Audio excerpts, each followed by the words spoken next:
Proteger a privacidade dos dados da agricultura de precisão brasileira.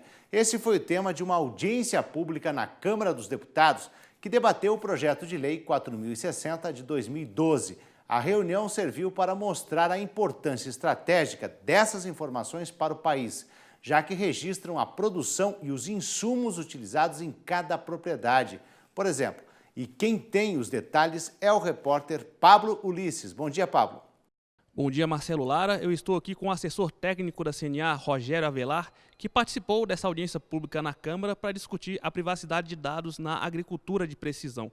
Rogério, bom dia. Do que trata esse projeto especificamente? Bom dia, Pablo. Esse projeto trata de privacidade e segurança de dados. O que vem a ser isso?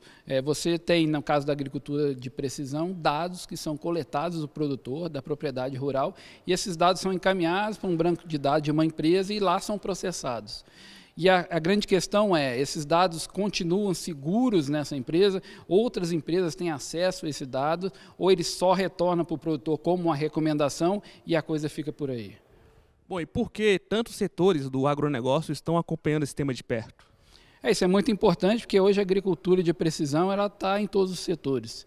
E mais do que isso, a agricultura de precisão é o futuro da agricultura, né? Você consegue, com a agricultura de precisão, uma maior rentabilidade para o produtor, você consegue produzir com maior produtividade e, consequentemente, você vai ter alimento mais barato, né, na mesa do consumidor. E tudo isso está associado a essa questão de privacidade de dados. Portanto, é preocupante para o setor está olhando, está acompanhando de perto, e a CNA está cada vez mais preocupada com o andamento desses projetos. E até que ponto essa questão da privacidade das informações é benéfica ou prejudicial para o setor? A privacidade de dados tem que ser tratada exatamente dessas duas formas. Por um lado, a tecnologia, para desenvolver, ela precisa dessas informações. Então, as empresas, para criar novas tecnologias, novas recomendações, ela precisa dos dados.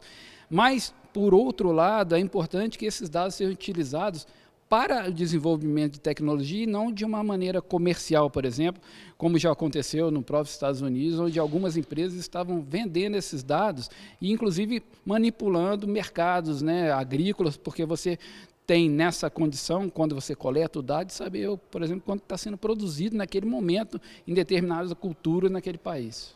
Bom, e hoje existe uma legislação que rege essa questão da privacidade? A legislação está sendo construída, né? Nós temos aí 3 projetos de lei que tratam do assunto e daí a razão dessa audiência pública, ouvir os envolvidos, nesse caso específico a agricultura de precisão, mas ela envolve todos os setores da sociedade, a área de saúde, a área de cidades, tudo isso está envolvido dentro dessa questão de privacidade de dados. Ok, obrigado, Rogério. Marcelo Lara, voltamos com você.